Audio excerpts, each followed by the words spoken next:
Bé, bona tarda.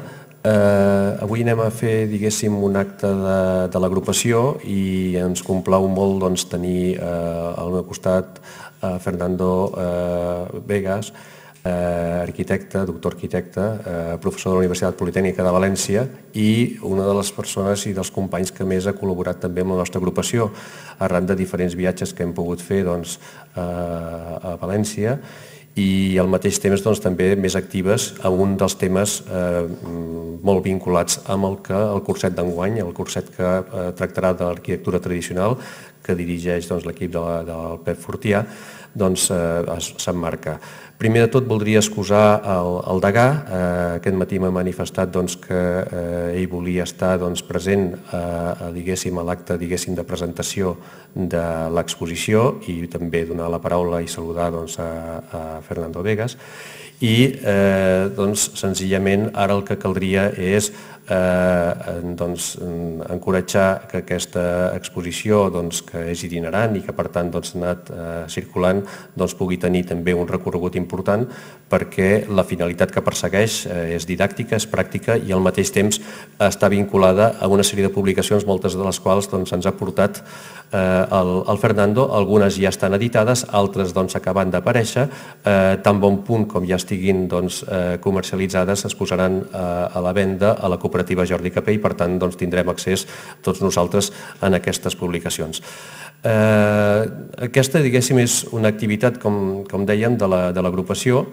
Normalment les activitats són cicles de conferències, visites al marc del curset, l'activitat del Premi Europeu DIPA que està ara en marxa i una molt especial que també té interès és aquest de les exposicions. Exposicions que tenen especialment rellevància, com deia abans, amb la vinculació que enguany s'acomoda en el curset i també ens interessarà intentar motivar. Ara el company de Junta, Jordi Morros, em comentava que des del punt de vista d'etnologia també hi ha la voluntat de poder mirar cap al curset de patrimoni, coincidint amb les dates, es pugui portar també una exposició itinerant aquí a la Sala Picasso, tal com la tenim aquí. Jo m'hauré d'excusar perquè, Fernando, deberé partir després de la presentació, m'excuso, discúlpame, però us deixaré amb ell que pugui fer, diguéssim, la presentació, l'explicació, diguéssim, del marc de l'exposició. Aquesta està feta en el marc, diguéssim, d'un programa europeu, amb un finançament del programa europeu i per tant el que interessa és que aquest esperit de col·laboració, en aquest cas tant amb la persona Fernando Vegas, que la Camila Mileto, amb altres companys de la Universitat Politècnica de València, la pròpia Universitat de València, es puguin anar extenent. Per tant, diguéssim, aquesta voluntat de col·laboració de la DIPA amb altres entitats culturals, amb altres entitats acadèmiques es pugui anar difonent i per tant que aquesta col·laboració que amb ell evidentment hem iniciat i amb altres temes es pugui anar continuant. Por eso, muchas gracias por haber contado con nosotros a nivel de poder exponer tu exposición. Sí, gracias a vosotros. Y bueno, esperar que nos volvamos a ver pronto en este sentido. Muy bien. Bueno, puedes hablarme en catalán, entiendo muy bien, o sea que no, es decir, que el problema es que no me trabuco hablando, lo siento. Prefiero hablar en castellano si nos importa.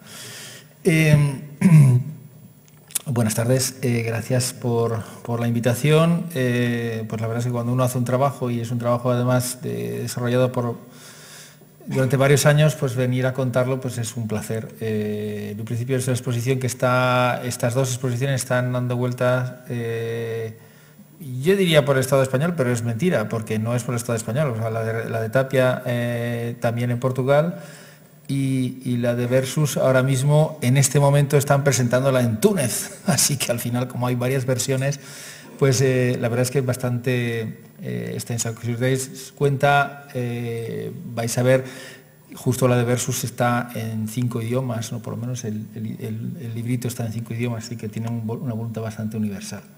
Bueno, yo, sin ánimo de aburrir, voy a contaros cómo se han gestado ambas exposiciones y os contaré un poco las publicaciones y este botón tenía por apretado antes?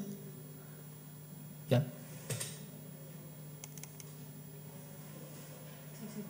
Ah, funciona, ya.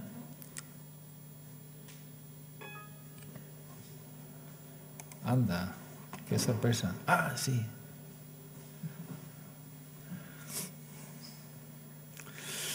Bien, ¿dónde está? Aquí. Bien, bueno, la exposición de la restauración de la tapia en la península ibérica nació de un proyecto europeo, de un proyecto del Ministerio Español. Nosotros habíamos hecho anteriormente 2 proyectos estudiando la arquitectura de tierra en general. En primer lugar, el proyecto llamado Terra Incógnita, que recogía España, Portugal, Francia e Italia. Y luego el segundo, que se tradujo en un libro que se llama Terra Europa, pues nos pusimos muy valientes y estudiamos la tierra en los 27 países de la Unión Europea. Eso fue un programa bastante trabajoso. Bien, en la península ibérica, aunque aquí no sale Portugal, pero bueno, en la península ibérica tenemos aquí una representación bastante importante de la tapia, y en Cataluña también. Incluso podríamos extendernos más arriba, aunque hay pocos casos, ¿no? La tapia, pues podemos encontrarla en arquitectura vernácula, e incluso aquí en la Masía hay muchísimo, aquí hay gente que sabe mucho más que yo de esto, o a nivel monumental. La construcción de la tapia, sabéis que es pues, con 2 tableros y un encofrado, con una serie de nomenclatura muy precisa de los elementos que forma la tapia, ¿no? Y bueno, normalmente tiene una cimentación, un zócalo o un puntido, también se llama el muro. Esto es un proverbio inglés, es un inglés bastante duro, sería un inglés así profundo de la zona de Gales, ¿no? Que dice, dale un buen sombrero y un buen par de botas y se cuidará solo. O sea, el muro de tapia se cuidará solo, porque efectivamente son muros que parecen débiles, pero que en el fondo luego tienen una gran durabilidad. Bueno, a la hora de restaurar la tapia, pues podemos encontrar diferentes situaciones, desde una costra bien conservada hasta una ligera erosión, hasta zonas donde efectivamente hay un peligro estructural. Luego también hay opciones que prefieren respetar lo que es la pátina, digamos, lo que es la tapia, aunque esté un poco degradada, y hay opciones que lo que quieren es poner el acento más en la recuperación volumétrica, ¿no? Entonces, bueno, está la recuperación, por ejemplo, de los volúmenes, pues hay casos parecidos, por ejemplo, singulares como el Toral de los Guzmanes o la Muralla de Niebla, que son precedentes realmente notables para, digamos, dentro del contexto de la península ibérica, porque se hicieron en los años 80 en un momento donde prácticamente no había ese tipo de intervenciones. Como veis, esta recuperación de volúmenes pues tiene ese contraste, que no digo ni que sea ni bueno ni malo, simplemente existe ese contraste. Entonces, bueno, lo que nos planteábamos era, con todos estos precedentes que tenemos de 30 años de intervenciones en edificios de tapia en la península ibérica, ¿podemos hacer un panorama global, digamos, de esas intervenciones y aprender lecciones de las mismas? Entonces, esto es lo que se planteó en un proyecto al Ministerio. El proyecto del Ministerio se concedió, y la verdad es que yo creo que ha sido un proyecto muy fértil, porque desde un principio el planteamiento fue un planteamiento maniqueo, como diciendo, tú lo has hecho mal y fíjate, esto ha salido bien, sino simplemente vamos a poner todo sobre la mesa y vamos a ver lo que ha salido bien, lo que ha salido mal, de qué podemos aprender, de qué no podemos aprender, etcétera. Entonces era una visión muy constructiva. Hay muy poca gente que no haya querido colaborar, digamos. Todo el mundo realmente ha dado sus datos, ¿no? Entonces, bueno, está el Castillo de Vétera, por ejemplo, que fue también una intervención bastante conocida en los años 80. Para haceros una idea, fue publicada en el Croquis. Intervenciones también de recuperación de volúmenes como esta de aquí, que son metodológicamente muy correctas, aunque tienen un contraste también muy fuerte, o como el Castillo de Nogalte. Hay intervenciones de repristinación de superficies, es decir, cuando la superficie está degradada, posiblemente recuperarla. Esto es la Alcazaba de Almería, que mira, precisamente ahora mismo se está desprendiendo a grandes trozos. Todas estas humedades son debidas al cemento. Hay algunas que han tenido mejor fortuna, como el Cuarto de Hora de Santo Domingo. Aquí tenéis lo que es la costra original, digamos, en este color un poco más oscuro. Esta es la costra reintegrada con mortero de cal, mucho más compatible. La Torre de Valencia, bueno, hay millones de casos, ¿no? La protección y conservación, de estos hay menos, ¿no? De alguna manera respetar un poco el carácter de ruina y hacer reintegraciones allí donde sea necesario, integraciones o reintegraciones que pueden tener una textura, como en este caso. Bueno, pues este es el proyecto. Estas son las hipótesis de partida de lo que os decía. Vamos a hacer una puesta en común de todas estas experiencias, vamos a aprender, ¿no? A analizar las obras desde los años 80 hasta ahora. Vamos a ver los criterios, las técnicas y los resultados. Ahora tenemos una perspectiva de 30 años, en algunos casos, en otros tenemos una perspectiva de 5, ¿no? Y vamos a ver qué podemos aprender. Bueno, había un equipo muy importante, digamos, de otras universidades, de otras entidades extranjeras, por ejemplo, 2 investigadores de Portugal también, Hubert Guillot de Crater, en Francia, y un montón de colaboradores científicos que han ayudado un montón. De hecho, aquí hay alguno presente. Bien, con este programa se hizo una base de datos exhaustiva. Os lo digo porque esto todavía podéis entrar ahora en la página web y lo vais a ver. Se recopiló de una manera exhaustiva la información inédita, se puso a punto una metodología de análisis, o sea, ¿cómo vamos a evaluar los criterios de intervención? Eso es complicado, es como resbaloso, ¿no? O sea, no voy a decir, voy a intervenir y voy a hacer según mis gustos, o este me gusta más, me gusta menos. ¿Existe una forma objetiva de analizar por parámetros esos criterios? Bueno, pues eso es el ensayo que se ha hecho. Yo creo que es interesante los pasos que se han dado en esa dirección. Se han redactado también unas directrices de intervención, se trataba de transmitir ese conocimiento, ¿no?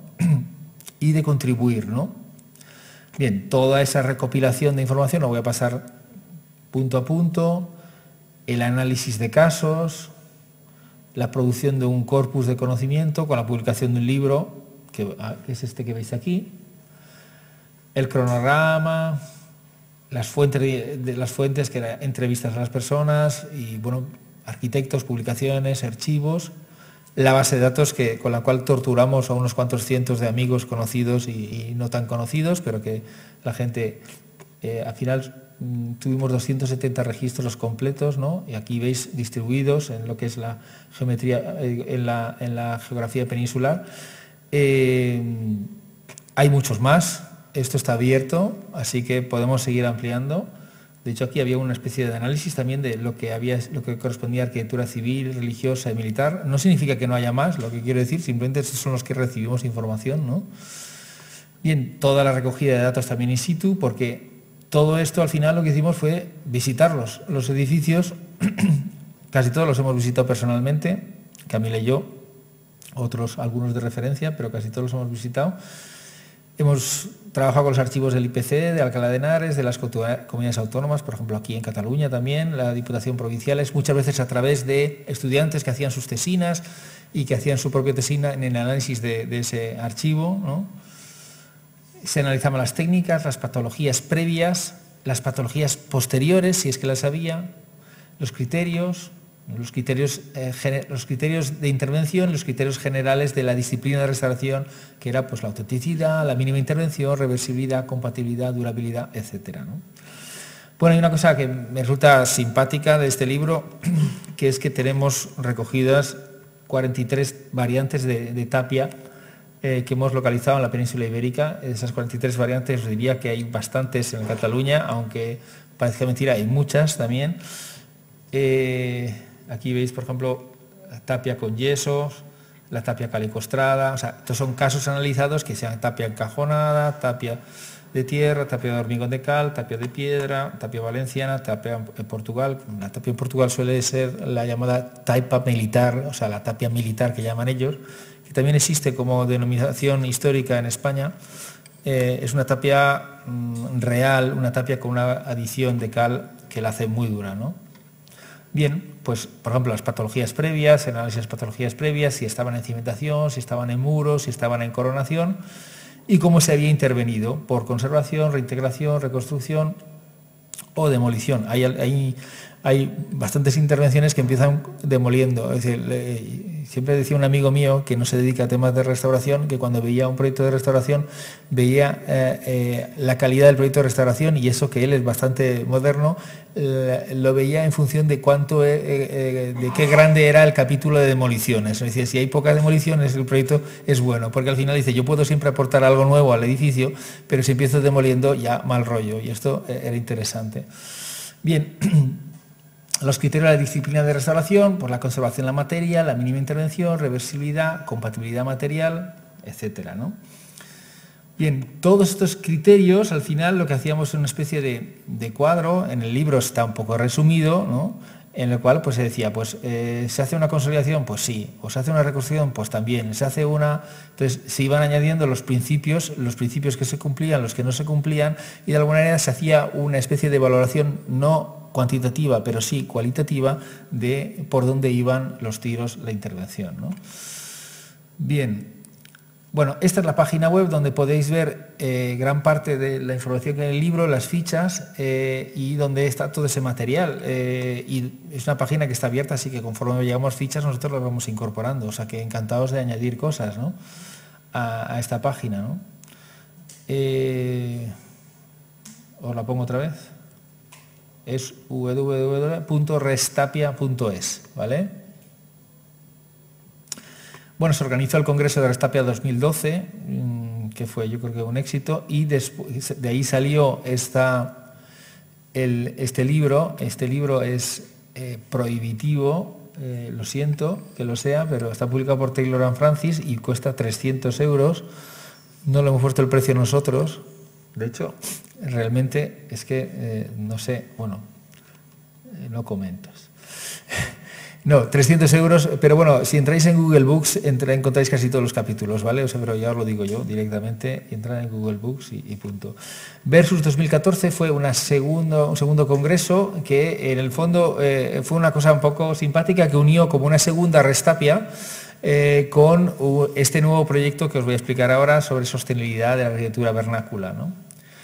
De ahí salieron, del Congreso Versus salió otro tomo, este de aquí, también es de Taylor & Francis. Lo bonito de Taylor & Francis es que es una editorial de las mejores del mundo, entre las 3 mejores del mundo.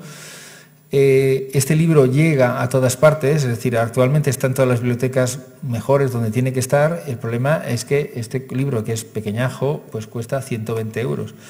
Otra vez, entrar en Google Books y encontraréis cosas. Y de aquí salió luego finalmente este libro, que es La restauración de la tapia en la península ibérica, que he traído aquí un ejemplar. Estaba avisada la Jordi Capell, pero no sé por qué no hay libros en este momento, pero bueno, los habrá. No hay muchos, porque se han sacado 1000 ejemplares y yo tengo alguna reserva de cajas, no quedan muchos, pero es decir que tampoco quiero que cunda la histeria. Quien quiera, simplemente que espabile, porque no creo que dure mucho, porque se han vendido bastante. Por cierto, quería comentarlo porque me interesa comentarlo, que esto de aquí se vende a 28 euros y ese es el libro de tamaño, es un libro de esos de tamaño que cuesta 60, 70 euros. Y lo que quería comentar, porque quiero que quede constancia, es que se vende a 28 euros más IVA, creo que son 30, no sé cómo esto, porque los beneficios que sacamos, lo que sobró, digamos, del Congreso de Restapia, lo hemos metido en la publicación. Si no, os aseguro que no salía ese precio. Es decir, que al final el Congreso ha revertido un poco, porque nos interesaba que fuera un libro que llegara a la gente, es decir, que no fuera una cosa un poco...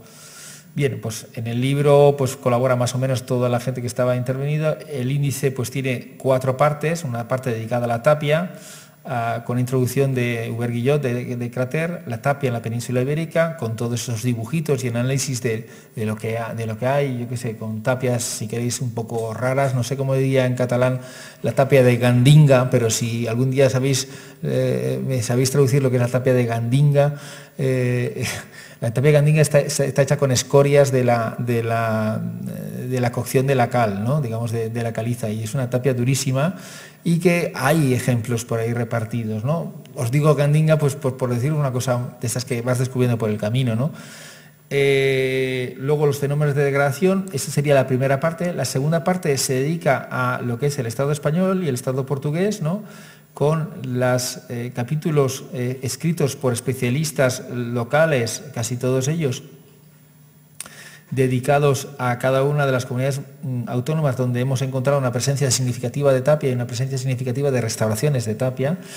Gracias, Meritxell, que está por aquí, por escribir la parte de Cataluña e investigarla además. Por cierto, tengo que decir que creo que a Segur le gustaron 10 paneles, entre ellos el de Cataluña, y todavía no está colgado.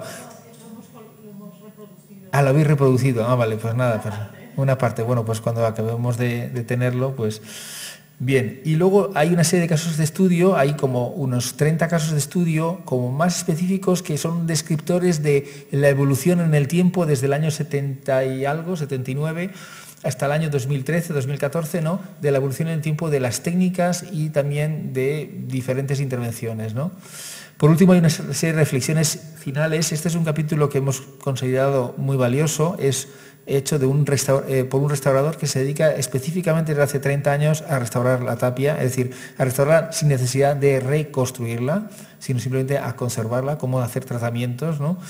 Y luego las reflexiones finales donde hablamos un poco de los criterios, de las perspectivas, etcétera, ¿no? Yo creo que es un libro que debe contribuir a que las cosas se hagan mejor, por lo menos puede contribuir a que uno no meta la pata sin querer en algo que no quería, porque hasta ahora prácticamente uno intervenía y como no tenía mucha información de lo que se había hecho antes, pues muchas veces repetía errores que eran innecesarios, ¿no? Bueno, rápidamente el libro, aquí tenéis la primera parte, con la introducción de Hubert Guillot. Cada uno de estos capítulos se corresponde con un panel, ¿no? La tapia en la península ibérica, ahora sí, ¿no? Hay tapia hasta en Galicia. En Galicia sucede lo mismo que sucede en Cataluña, ¿no? En parte de que al final, como se ha querido que la arquitectura tradicional de Galicia sea de granito, pues todo lo que sean variantes incómodas pues se eliminan porque no dan ese cuerpo un poco monolítico de identificación casi nacional. Y pasa lo mismo en Cataluña, ¿no? Donde, bueno, lo explica muy bien Meritxell en el capítulo de Cataluña, como al final es aquello, en el siglo XIX, al final del siglo XIX empezó a sonar mal, la tapia era... Hay una serie de refranes que comentabas que eran muy divertidos en catalán, y como al final la masía se quiso de piedra, ¿no? Y digamos, y lo que había de tapia pues se escondió un poco, ¿no? Bueno, os invito a leerlo, me parece muy interesante el capítulo de Cataluña. Y bueno, esto de aquí, esta mancha, os aseguro que no está para nada improvisada. Esto ha llevado muchísimo trabajo, muchos viajes y muchos años, ¿no? Digamos, de ir refilando donde había cosas. Hombre, podíamos extendido de ver la mancha hasta la propia Barcelona, porque vamos, aquí mismo, aquí al lado, en las calles al lado hay tapia, pero bueno, en un principio esto es donde hay presencia más significativa, ¿no? Y dentro de esa mancha veis que aquí en colores pues se van iluminando pues variantes que hemos encontrado de tapia de diferentes tipos, ¿no? Este es el cuadro de dibujos que veis, los fenómenos de degradación con unos esquemas, ¿no? La segunda parte, perdón, dedicada a las comunidades autónomas, ¿no?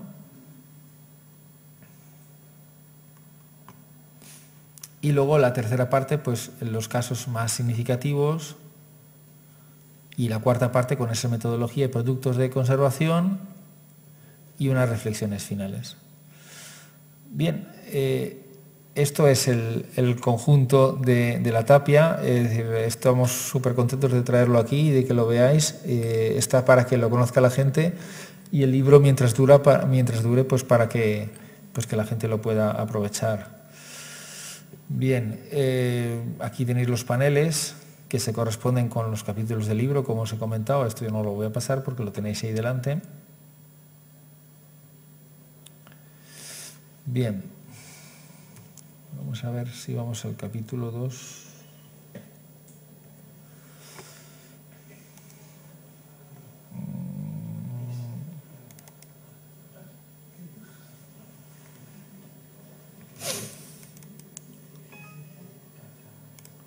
Me ha pasado lo mismo que antes. Vale. Bueno, segundo capítulo, dejamos aparte, estamos aprovechando que el Pisuerga pasa por Valladolid y que era mejor traer dos exposiciones que en una. No estamos hablando de la misma exposición, vamos a hablar de una segunda exposición Esto ha sido fruto de un proyecto europeo. Esto es un librito pequeñito, verde, que veis allí, que a mí me tiene enamorado. Eso lo puedes decir cuando el libro no es exactamente tuyo, es un libro colectivo, ¿no? Así que no tengo pudor en decirlo, que la verdad es que estoy muy contento con él. Este libro es adictivo, os lo aseguro, digamos, es muy peligroso, porque uno cuando se mete con el tema de sostenibilidad, empieza esto, luego ya no sabe proyectar igual, ¿no? O sea, ya no proyectas igual, te estás pensando ya con una serie de parámetros, ¿no? El proyecto europeo se trataba de aprender las lecciones del patrimonio vernáculo, o sea, de la arquitectura vernácula, para proyectar una arquitectura contemporánea más sostenible. O sea, ¿qué lecciones de sostenibilidad nos puede dar la arquitectura vernácula para proyectar una arquitectura más consciente? Bien, el equipo, digamos, europeo con el que trabajamos sigue siendo el mismo desde hace muchos años, funcionamos muy bien, estamos bien coordinados. Bueno, es lo que os comento, es estudiar la arquitectura vernácula, por no ponerme a leer, para ver qué podemos aprender. Bueno, uno de los principales trabajos ha sido diseñar esta rueda, la rueda de sostenibilidad, con quesitos, 3 quesitos grandes, los principios medioambientales, los socioculturales y los socioeconómicos. Y cada uno de esos quesitos está dividido en 5, ¿no? Esto de aquí, por ejemplo, el principio medioambiental, que es el que nos conocemos mejor los arquitectos en general, o por lo menos voy a hablar de mi caso, ¿no? El principio medioambiental pues parece que es el más evidente, ¿no? Es decir, que al final pues se trata de respetar la naturaleza, implantarse, disminuir la contaminación, preservar la salubridad. Perdonad, porque esto es una traducción de un francés que sabía español, así que no está muy fina la traducción, pero bueno, os lo diré. El libro sí que está bien traducido, ¿eh? Minimizar los efectos de los riesgos naturales, ¿no? Entonces, lo curioso de ese quesito medioambiental es que luego pues tiene una doble página en la cual dice respetar la naturaleza. Bueno, pues a través de fotos, ¿no?, de toda Europa, fotos que además son nuestras, de todos los socios, es decir, pues hablar de varios subapartados, ¿no?, que hablan de ese respeto a la naturaleza, ¿no? Estos subapartados están en 5 idiomas, o sea, es muy fácil de entenderlo, ¿no?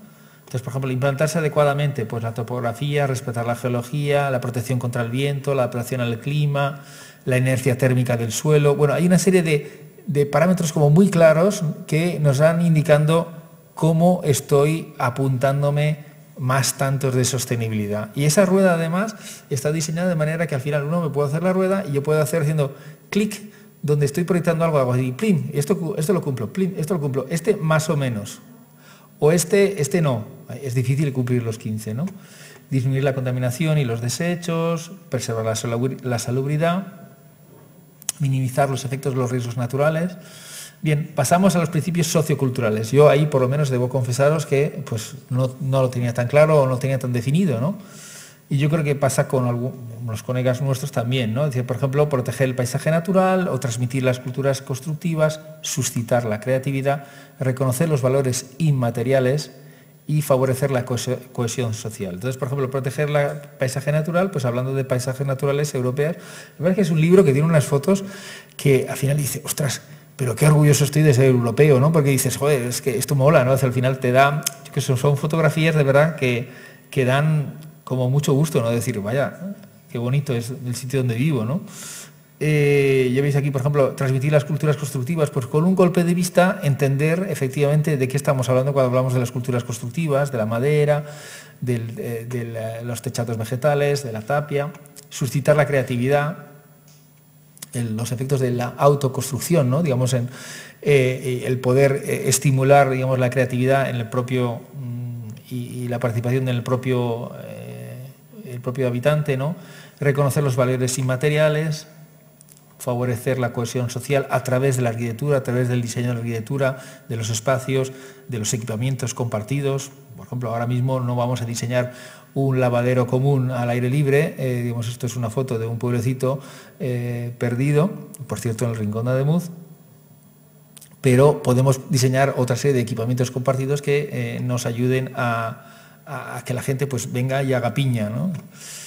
Y los socioeconómicos, los principios socioeconómicos divididos en fomentar la autonomía, promover la actividad local, optimizar los esfuerzos de la construcción, prolongar la vida útil de los edificios y ahorrar recursos.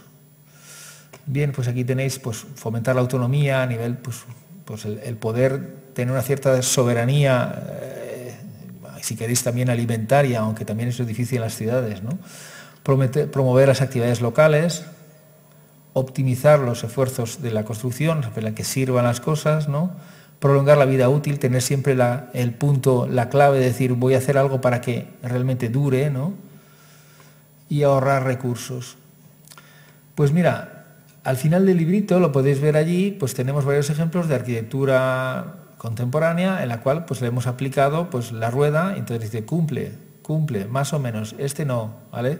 Y de alguna manera es una especie de autoanálisis, es una especie de checklist, ¿no? Que uno va diciendo, pues esto sí, esto no, esto sí, ¿no? Os debo decir que tenéis los dos únicos representantes del Estado español, son dos obras de Cataluña, es decir, la Escuela de Santa Eulalia de Ronçana, que también la hemos pasado por la rueda, y la Casa en Rupià de Lluís Auquer, que por aquí no está, no sé si está por aquí. Bueno, no está. Bueno, pues quiero comentaros que este libro y este de aquí, que me acaban de entregar en la mano conforme entraba en el colegio, ¿vale? Son los dos productos de este proyecto europeo. El libro este pequeñito, el Versus, está descargable en la web. Los dos son gratis, o sea, los dos los descargáis en PDF de aquí. El verde se han editado muy pocos ejemplares, de manera que al final lo que hay es algunos ejemplares para bibliotecas, ¿no? Pero bueno, está aquí, y lo curioso es que como está en la web y está circulando, esto se publicó hace un año, ¿no? Está circulando, es curioso cómo nos han escrito gente de escuelas de arquitectura de, no sé, ahora recuerdo, de Brasil o de Nepal, diciendo que estamos aplicando la rueda para hacer proyectos arquitectónicos, ¿no? Y digo, bueno, eso te llega de orgullo, ¿no? Porque dices, qué bien, ¿no? Sirve para algo, ¿no? Y es una cosa que yo digo que vicia un poco, porque es una cosa tan sencilla, pero os puedo decir que casi nos pasamos el primer año y medio del proyecto diseñando la rueda, que nos costó su esfuerzo, ¿no? Y luego este es un libro más extenso, y esto es un móvil que no debería sonar. Ya está. Este es un libro más extenso que habla de temas de sostenibilidad. Ahora lo vamos a pasar por encima.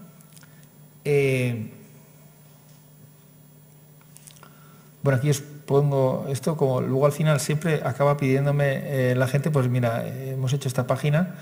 Los manuales Versus, esto es lo que pone aquí. Si, bueno, alguno de vosotros sí que está en Facebook, en Res Arquitectura, que hay muchas iniciativas. La revista Logia, que sigue saliendo, si queréis, en papel, la podéis comprar, y si no, os anuncio que a partir de ahora va a ser en abierto, o sea que os la podéis descargar en PDF, ¿vale?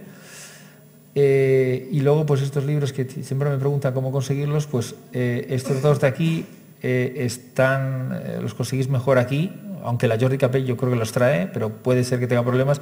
Y este de aquí es un PDF también gratuito, o sea, porque al final lo podéis sacar en PDF, es un manual de Málaga, Marruecos.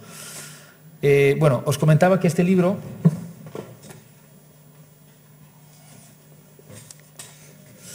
bueno, es más de lo mismo, es más el tema del estudio de la arquitectura vernácula para proyectar arquitectura contemporánea, y lo que va pasando, va analizando caso a caso varios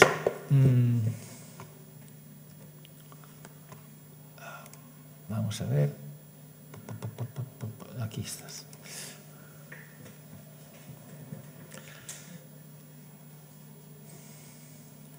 Si hacemos así, presión de página.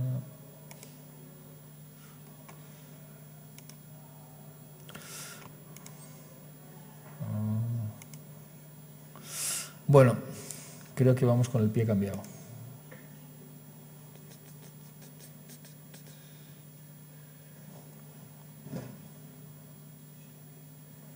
Bueno, da igual, no sé cómo hacerlo. Bien, este es el contenido. ¿Cómo? No, era para hacer las doble página, pero creo que estoy poniendo a la izquierda y a la derecha, no lo estoy enseñando cómo toca. ¿Ves? Esta de aquí está aquí, pero no creo que les importe mucho. No te preocupes, es que me interesa ver esto ahora. A ver. No veo nada. Bueno, os lo leo aquí. el índice. Vamos a ver, el contenido es el siguiente. Dice, bueno, primero cómo se ha hecho el proyecto, pero luego una cosa interesante es, vamos a ver, ¿qué entendemos por arquitectura vernácula? Bien, lo primero. Luego, ¿qué entendemos por arquitectura sostenible? ¿O qué no entendemos por arquitectura sostenible? Entonces hay un capítulo dedicado a ver, vamos a ver, ¿qué es la arquitectura bioclimática sostenible? Es que al final hay términos que suenan, que están ya, de tanto usarlos, se quedan ya que no saben a nada, ¿no? O sea, la arquitectura pasiva, la arquitectura... O sea, entonces hay una especie de capítulo que va analizando cada una de las cosas y va analizando qué es y qué no es, ¿no? Se analiza lo que es, a partir de la rueda esa que os comentaba, pues la sostenibilidad medioambiental, sociocultural, socioeconómica de la arquitectura vernácula, la resiliencia de la arquitectura vernácula.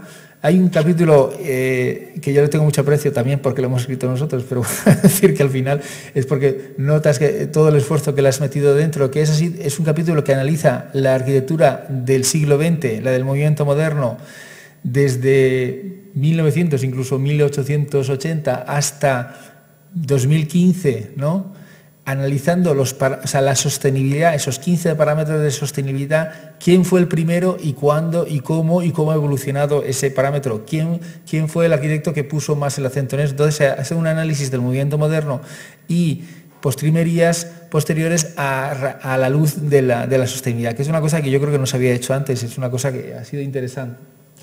Y después se analizan estrategias y soluciones de la arquitectura vernácula para la sostenibilidad, como la morfología de los asentamientos productivos, las ciudades subterráneas, los espacios colectivos y compartidos, el paisaje, también desde el punto de la sostenibilidad, estrategias y soluciones arquitectónicas como el diseño de casas patio, y estamos hablando aparecen ejemplos de todas las culturas, ¿no? El diseño de casas compactas, el diseño de las cubiertas para ser más sostenibles, el diseño de los espacios intermedios, como los lugares de frontera donde se genera una gran fertilidad, digamos, de relaciones, ¿no? Los sistemas de aire acondicionado naturales, y podemos hablar de los captadores de viento iraníes y también de Arabia Saudí y otros países, pero también hablamos de los captadores de viento que existen en el ensanche en Barcelona y en Valencia, que existen, aunque no se llaman así, ¿no? Es decir, pero las propias huecos de escalera, digamos, núcleos de escalera del ensanche, si están abiertos por arriba y tienen una ventilación encima de las puertas, funcionamos también una especie de captadores de viento y de aire acondicionado. Y luego estrategias y soluciones técnicas y constructivas como los muros de inercia, las estructuras ligeras, las estructuras resistentes a sismo desde el punto de vista tradicional, cuáles son las tradiciones digamos, antisísmicas y cómo transmitirlas a la arquitectura contemporánea, los sistemas de sombreamiento y de enfriamiento y los sistemas de calefacción de baja energía. Entonces, bueno, esto es todo el PF. Yo os digo, lo tenéis disponible desde ya. Lo bueno de hacer un proyecto europeo es que pues no hay problema, se puede colgar todo esto sin problemas, no hay que pagar. Bueno, aquí veis, por ejemplo, la definición de la arquitectura vernácula. Veis, por ejemplo, esto es un museo del papel tradicional en China. Se ha publicado en varios sitios recientemente. Es un edificio acabado, como quien dice, hace 2 o 3 años. Es extraordinario desde el punto de vista de diseño y extraordinario desde el punto de vista de la sostenibilidad. A ver, yo quiero enseñaros, por ejemplo, un momentito. Mirar para arriba para no marearos. A ver.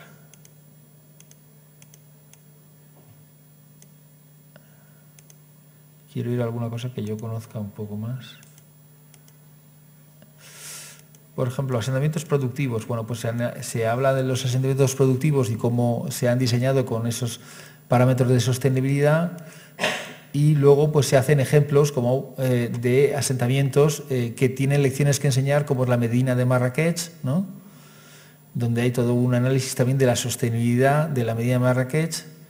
La casa patio de Cerdeña, ¿no? También con análisis de la sostenibilidad, unos esquemas y unas fotos, ¿no? y los jardines urbanos en Roma y su aportación a la sostenibilidad. Por ejemplo, la arquitectura subterránea, ¿no? Tradicional, y la arquitectura subterránea contemporánea, ¿no? Es simplemente sorprendente pensar, daros cuenta, estamos en Barcelona, lo que es el centro histórico de Barcelona, lo que eran las murallas, ¿vale? Toda esa superficie, que creo que son unas 12 hectáreas, ¿puede ser? ¿Me equivoco? Más o menos.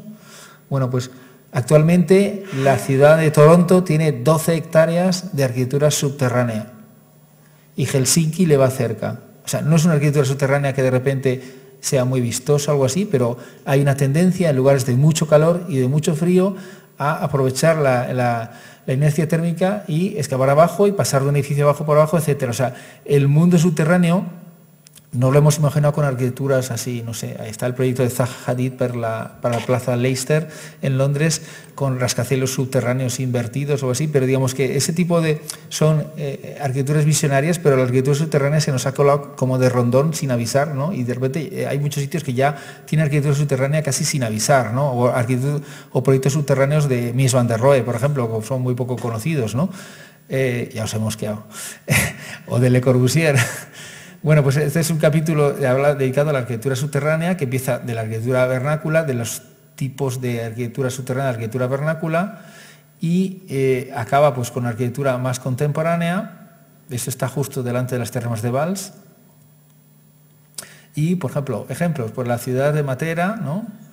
O, por ejemplo, la ciudad de Derinkuyu o otras ciudades subterráneas turcas tradicionales que tienen hasta 5, 6, 7, 8 plantas subterráneas, o por ejemplo las casas troglodíticas estas en Francia, o por acabar, ¿por qué no?, la casa de Fernando Higueras en Madrid, que sabéis que es una prolongación de un chalet normal. En su jardín se construyó una, en vez de llamarlo skyscraper, o sea, pero en vez de llamarlo rascacielos en inglés, llamaba hellscraper, o sea, el rascador de infiernos, ¿no? Es decir, que es un ejemplo bastante interesante. Bien, y así, esto no hace falta que lo enseñe más, el edificio me parece que tiene una aportación, el libro tiene una aportación, yo creo, muy importante a lo que es el tema de la sostenibilidad. ¿Hay alguno de vosotros que le interesa más la parte urbana, la parte subterránea, la parte tal? Yo creo que es muy interesante, y desde el momento que es hacer clic y bajarse el PDF, la verdad es que lo tenéis fácil. Si queréis, también se puede comprar en papel. Supongo que acabará llegando a la Jordi Capell, pero es que yo te digo, esto acaba de llegar ahora mismo, ¿vale? Y bueno, yo no quería hacerlo más largo. Es decir, que esto es un poco lo que venía a contar. No sé si queréis... ¿Perdón? ¿Cuáles son las mejores técnicas empleadas en la reparación de la tapia? Uy, eso tiene... directo al grano, vale. Pero hablo con mi opinión, ¿de acuerdo? Voy a hablar con mi opinión porque al final no sé muy bien cuáles son las mejores. Hay factores también estéticos, es decir, que en un principio, a nivel técnico y a nivel que hayan dado resultado, hay que decir que cuando se ha intentado encofrar una tapia descostrada, encofrarla a una cara y compactar en un espacio muy reducido, normalmente no ha funcionado muy bien. De hecho, los primeros ejemplos que tenemos en la muralla de niebla, donde se hizo muchísimo eso, pues se está descostrando a grandes todos. Pasa también en el castillo de Bétera, pasa también en el Alcazaba de Almería. Es decir, es difícil compactar en muy poco espacio y es, digamos, por lo menos arriesgado compactar de manera horizontal, que también se ha hecho. Lo que mejor ha funcionado de compactar de manera horizontal ha sido la cerca de Don Gonzalo en Granada, es del año 98 y funciona todavía. Lo que pasa es que se compactó a razón de 1 centímetro cada vez, o sea, se compactó en tongadas muy delgaditas, ¿no? Y en cualquier caso, y luego al final nunca se dejó el encofrado, la línea del encofrado, digamos, se compactó así, digamos, se texturó. Yo, a nivel técnico, yo intentaría, desde luego, no hacer lo que no se puede. Es decir, que al final la tapia es tan bonita que al final enamora y uno casi veo una tapia y tenga ganas de montar una tapia y empezar a hacer tapia, ¿no? Entonces, lo que pasa es que normalmente el hacer tapia nueva sobre un edificio viejo suele traer muchos problemas. Suele traer problemas de que muchas veces se desprenden si no están bien, si no tienen las mismas condiciones de compactado. Y luego tiene un problema estético del recién desencofrado con respecto al tema. Pero si se cambia de material, se utiliza otro material que no sea la tapia. A ver, eso es lo que se ha hecho hasta los años 60, 70. Se reintegraban las lagunas con ladrillo, con piedra, con bloque de cemento, a veces de una manera muy prosaica, ¿no? Y decías, ¡guau! ¿Qué han hecho? Pero era lo que mejor funcionaba, retacar con un material aparejado. Es lo que mejor ha funcionado. Luego, que lo queramos dejar en crudo o lo queramos enlucir y para la integración es otra historia. Nosotros, por ejemplo, la experiencia más fuerte que hemos tenido en ese sentido ha sido la Torre Bofilla, que algunos de vosotros habéis visitado. Y ahí nosotros lo que hicimos fue reintegrar con un muro de mampostería, puesto que la tapia era una tapia de piedra, con mucha piedra, ¿no? Entonces reintegrar y luego pues enlucir un enlucido texturado. No creo que haya una solución única, depende de cada caso. Y yo tampoco haría lo de la Torre Bofilla, por ejemplo, a lo mejor en una tapia de tierra. Hay tantas variantes que las variantes traen sus patologías y sus patologías traen, depende si es cimentación, cuerpo o coronación, traen diferentes tratamientos. Nosotros lo que hemos aprendido de ver muchos ejemplos es, por lo menos, no tratar de dejarla así recién acabada, así como, porque el contraste entre una tapia así como un poco amojonada, gastada por el tiempo, y algo muy acabado, normalmente es muy duro, es difícil de digerir. Pero eso es una visión personal mía, o sea, yo no venía a contar mi visión personal, venía a contar un poco el panorama. De todas maneras, gracias por la pregunta, porque ha sido al grano directo. Más preguntas.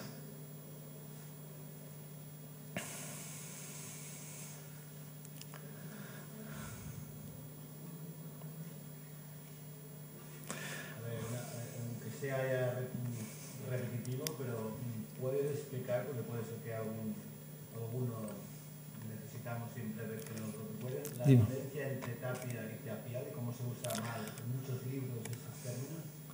Oye, pues es una buena pregunta.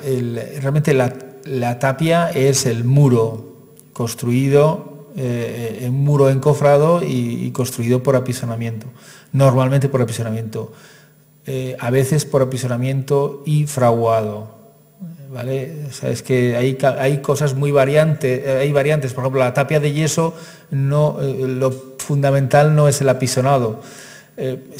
Digamos que se vibra un poco para que no haya agujas, pero digamos que no se apisona, o sea que hay como una especie de... Y luego está la mampostería encofrada que tampoco se compacta, pero bueno, la tapia sería el muro, y el tapial originalmente, etimológicamente, de toda la vida ha sido el encofrado. Claro que normalmente se ha dicho muro de tapial cuando era un muro que estaba encofrado. Es sorprendente y nos resulta muy difícil ahora pensarlo, pero digamos en época medieval, y no tanto, yo creo que hasta el 16 o incluso 17, en Barcelona no sé tanto sí, pero en Valencia hasta el 17, a un albañil decirle, mira, cógeme unas lienzas, poner unas lienzas y empezar a aparejar ladrillos, era una cosa complicadísima, dame dos encofrados y ¡pum! Y encofraban y apisonaban, lo tenían, era súper fácil para ellos, ¿no? Entonces se hablaba de muro de tapial porque estaba construido con un tapial, con un encofrado. De muro de tapial a tapial ha derivado a decir que el tapial es el muro. Nosotros hemos intentado ser como muy correctos en la terminología en el libro y hablar de tapia cuando es tapia y tapial cuando es tapial, aunque hay lugares como Castilla y León que es un caso perdido, siempre dicen tapial, ¿no?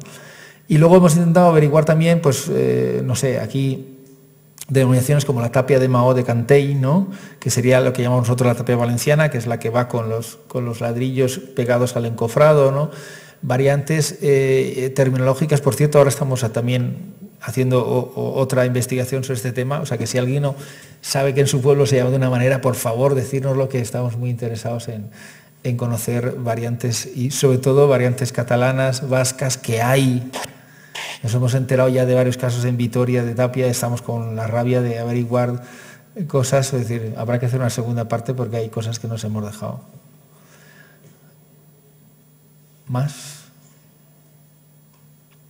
Dime. Bueno, este tipo de nudos, de alguna manera, si dejaron de hacerse, pues por todo el mantenimiento que conlleva y por lo que las influencias del tiempo acaban afectándoles, ¿no? Ahora vosotros que habéis estado estudiando todas estas técnicas, de alguna manera estáis con avances que mejoran la técnica tradicional en este sentido, en el sentido de A ver, creo que no has visto la pantalla que he puesto al principio. perdón. No pasa nada, no, tranquilo, me viene bien para insistir en el tema, ¿no? Que al final decía que la tapia, dicen los proverbios tradicionales que la tapia, si tiene buenas botas y tiene buen sombrero, dura lo que haga falta. Es decir, y creo que está por aquí. Aquí. Y de hecho, vamos a ver, esto de aquí es la alcazaba de la Alhambra, es del siglo IX. No sé cuántos edificios del siglo IX conocéis que estén en pie. La Torre Bofilla, todas las torres vigía valencianas son del siglo XII, XIII. Bueno, el caso es que efectivamente existe ese concepto, ¿no? De que efectivamente la tapia no dura y tal. Es un concepto más como el tema de la arquitectura subterránea, ¿no? Durante la época franquista, todo, pues, la arquitectura subterránea, no, eso es como el inframundo, ¿no? Es decir, existe un poco, cuando resulta que, yo os comento que analizando lo que es la arquitectura subterránea, de repente nos damos cuenta que volvemos otra vez a aprovecharnos en algunas cosas, ¿no? Entonces, y luego hay una cosa curiosa, porque al final esto ya vicia y vas investigando y todo esto, siempre que ha habido una época de crisis, se vuelve a la tapia. Es alucinante. O sea, en los años 30 en Estados Unidos había promoción de tapia, digamos, en Estados Unidos se construía en tapia a mogollón, porque al final pues tienes la tierra, lo construías y ya está. Cuando a principios del siglo XIX pasa lo mismo. Cuando llega la crisis del petróleo vuelve a surgir un poco de la tapia, luego digamos, muere y ahora vuelve a... O sea, yo creo que sí que son técnicas utilizables. De hecho, por ejemplo, en Alemania están normalizadas, existe el código técnico de la tapia y que podéis hacer referencia a él si queréis construir. Es decir, que yo creo que sí que hay posibilidad. Y hay gente que está trabajando en eso, no es nuestra especialidad. En Portugal, ahora, no sé, hay un movimiento en Portugal, no sé por qué, empezaron en el Alentejo hace 20 o 30 años. Y ahora, si te quieres hacer una casa que mole, pues es una casa en tapia. Es decir, que al final hay, incluso hay gente, yo conocí un arquitecto que no es ni Soto de Moura, ni Siza de Vieira, etcétera, pero digo, es uno de estos como de segunda fila súper conocido, que ahora con 75 años ha hecho una casa de tapia súper bonita, una cosa preciosa que está por ahí retratada en el libro. Una casa de esas que dices, bueno, la publicaría en algún sitio de estos de arquitectura contemporánea. Yo creo que sí que tiene futuro, creo. Si volvemos un poco a ser razonables, digamos, yo creo que sí que tiene un futuro. Y realmente, si se le añade un 5 o un 10% de cal en la masa a la tapia, aquello está durísimo. Si nosotros, para hacernos una idea, los talleres que hacemos en la Universidad Politécnica de Valencia, que tenemos un solar, que ya de tanto pesados que son, nos han dado ya un solar para esto. Y hemos hecho tapia el año pasado. Bueno, tú estabas. Bueno, ¿tú te puedes imaginar que no conseguimos tirarla? Ha pasado un año, está la intemperie, no tiene zócalo, tu tapia, culpa tuya.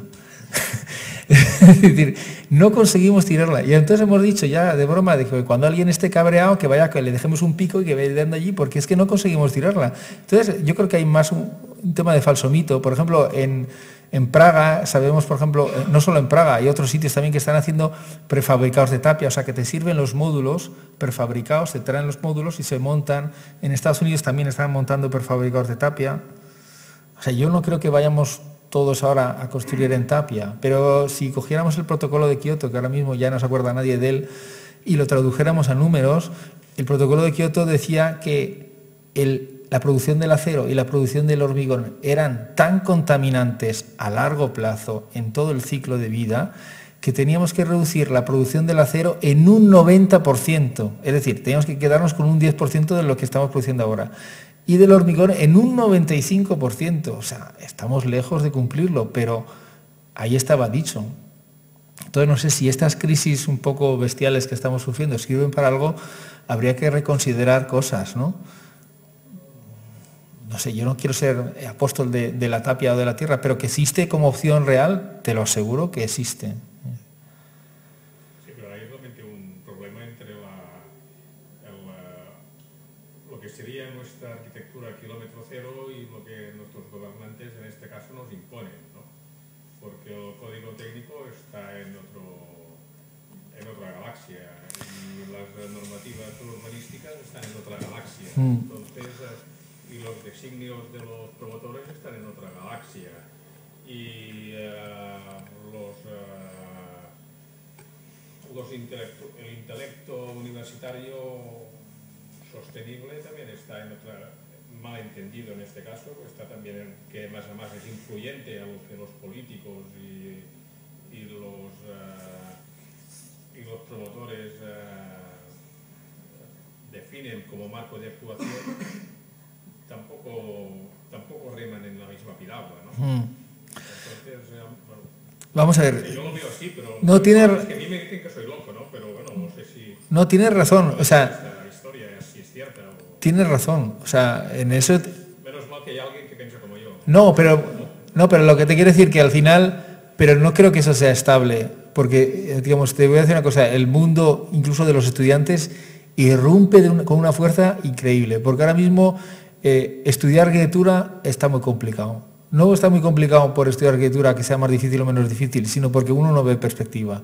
Y entonces, los propios estudiantes han creado un movimiento fortísimo en ese sentido, hasta el punto que ahora mismo tú coges la revista AV o Arquitectura Viva y no hacen más que sacar números de arquitectura sostenible y tal, que bueno, que algunos serán más, otros serán menos, pero bueno, o sea, están abriendo porque es que si no, ven que no hay mercado. Hay todo un mundo de arquitectura de cooperación que antes era una cosa espontánea así, o casi un poco exótica, pero ahora mismo se está abriendo. El hecho de que pues, publiques un libro como el librito ese pequeño, que es muy sencillo, muy claro, 5 idiomas y que lo subvencione la Unión Europea, que lo cuelgues y que te escriban de varias universidades del mundo diciendo, oye, lo estoy aplicando, me sirve.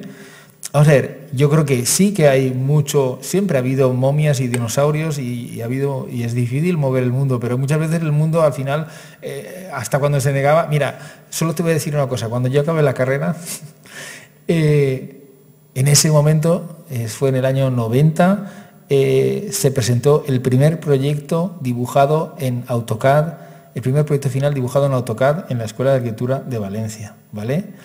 Que, por supuesto, le suspendieron porque no se podía hacer arquitectura con AutoCAD. Y ya veis dónde estamos. O sea, es que 5 años después ya la gente se enterraba. Es decir, que al final hay cosas que es que aunque quieres poner barreras al agua, es que... Entonces yo digo, hay cosas que son pura lógica. Si no tenemos dinero tendremos que construir de otra manera, no sé. Si de repente... Vamos a ver, os voy a poner un ejemplo muy simpático. Estados Unidos, con ese mito que tenemos de Estados Unidos, el MIT, el Massachusetts Institute of Technology, tiene unos edificios creados hace 100 años, ¿vale? Con unas carpinterías de madera y con un cristal simple de hace 100 años, en Boston, que hace un frío que pela.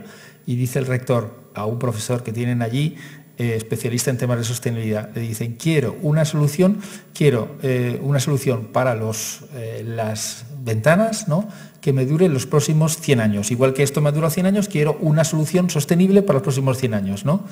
Hacen un estudio, incluso hicieron pruebas y tal, y de repente le dijeron, mira, la mejor solución, quédate con las que tienes. No las cambies. Dice, porque si yo pongo una nueva, la carpintería, primero tengo que pagar la carpintería, será un cristal doble o un cristal triple, ¿no?, que sabéis que pierde eficacia al cabo de 20 o 30 años, tengo que cambiar los cristales, con lo cual aumento la factura a la universidad de cambiar los cristales, cada 20 o 25 años tengo que volver a pagar la factura de los cristales, ¿no? Pero no solo eso, sino que además desecho cristales, genero más desechos, etcétera, o tengo que reciclarlos, etcétera. Bueno, al final hacían un estudio de lo que era la factura para la universidad y la factura para el medio ambiente. La factura para el medio ambiente, digamos, era inmediatamente funcionaba, ¿no? Y la factura de la universidad, al cabo de 30 o 40 años, ya lo que gastaban de más de calefacción compensaba con respecto a cambiar las ventanas, ¿no? No sé, yo por ejemplo, es que lo de las ventanas es un tema delicado. Yo creo que el próximo libro que vamos a hacer va a ser sobre ventanas, porque me pongo un poco así, me pongo nervioso. Ayer estaba en Inglaterra y me he hartado de ver durante 10 días ventanas del siglo XVII adaptadas al código técnico inglés, maldita sea. Existe la posibilidad de adaptar ventanas. Las ventanas son la mejor tecnología que ha habido en el momento que se ha construido el edificio y las pobres son las primeras que caen, ¿no? Entonces, claro, ver una ventana del siglo XVII con un arreglito así, que le pone, no sé, a mí me emociona, de verdad, con sus cristales y tal. No sé, aquí tenemos mucho que avanzar. Perdonar, estoy derivando. Pero es decir, que yo creo que sí que existe la posibilidad, es un tema de conocimiento, porque... Un tema de sensibilidad. Las ventanas son como las orejas. Tenemos dos y son suficientes. Cuando lo entiendas, lo verás.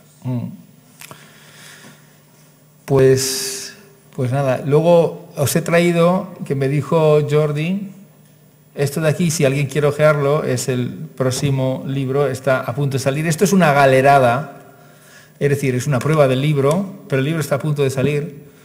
Yo sé que en el ADIPA, este libro que lo hemos pasado un extracto, pues hay 50 peticiones del libro ya, si alguien lo quiere. La verdad es que es un libro que va a salir por micromecenazgo, o sea, así, claramente. Es una cosa, estoy muy orgulloso de él porque al final, digamos, ha habido como suscripción popular del libro este y es un libro que estudia la cultura material de las viviendas de Valencia, las ventanas, las carpinterías, los cristales, las bisagras, todas esas cosas pequeñas que no son histórico-artísticas, que no son un monumento, que no son una escultura, que no son... entonces, bueno, pues ha sido un estudio de, pues voy al herrero a ver cómo se hace una reja, cómo se hace un ojal, cómo se hace... cómo se fabrica el cristal, cómo se ha ido fabricando el cristal a través del tiempo. Evidentemente aquí la madera, yo sé que aquí la madera en parte venía del Pirineo y luego la tabla venía de Flandes y que aquí el hierro casi todo venía de Génova, alguno de producción local. Aquí ha llegado algo de hierro de Suecia, como ha pasado en Valencia, que venía incluso de Suecia, paraba en Gibraltar y se vendía. O sea, es alucinante los mercados que había incluso hacía tiempo. Pero lo que quiero comentar al final, por ejemplo, aquí hay un capítulo que dice... Dígame usted cómo está cortada la madera de su casa. Fíjese usted en la viga de su casa, ¿no?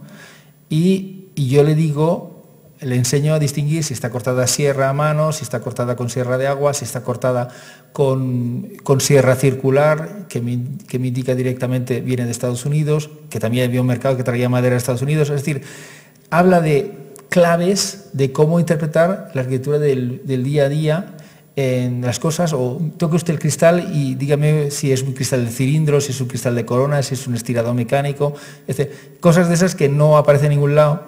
Bueno, evidentemente nos ha costado como 15 años escribir esto porque al final ha sido pues investigar casi como ir como Diderot, ¿no? A buscar a cada uno y decir, enséñeme usted cómo se hace esto porque yo no sé cómo se hace esto. Entonces a partir de ahí es reinterpretar las cosas. Entonces, bueno, es un libro que está pensado, digamos, para el Centro Histórico de Valencia, pero vamos, nos hemos paseado con él en Barcelona y hemos visto, y en Salamanca también, y hemos visto que funcionaba. O sea, que si a alguien le interesa, que lo sepa, que el ADIPA está reuniendo un poco todas las iniciativas, toda la gente que quiere comprarlo a precio de coste, porque es lo que hay, es decir, que no va a salir prácticamente agotado. Quien lo quiera, que lo compre, porque digamos, va a salir un poco el...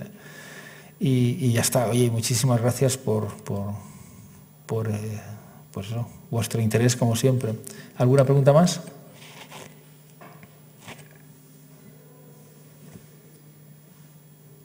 Pues gracias de nuevo por vuestra presencia.